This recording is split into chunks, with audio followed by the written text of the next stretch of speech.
ताकद वाढवायची आहे.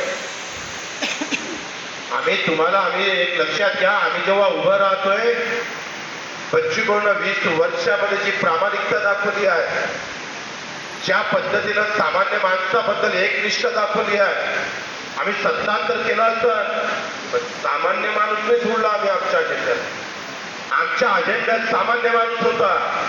आम्ही गेलो होता पण दिव्यांग मंत्रालय घेऊन येणारा देशातला पहिला आमदार बच्चू कडू आहे. त्याला पाय नाही, हात नाही, डोळे नाही, ऐकायला येत नाही, याचा आवाज बुलंद करण्याचं काम केलं. प्रचंड कष्ट घेतले आम्ही.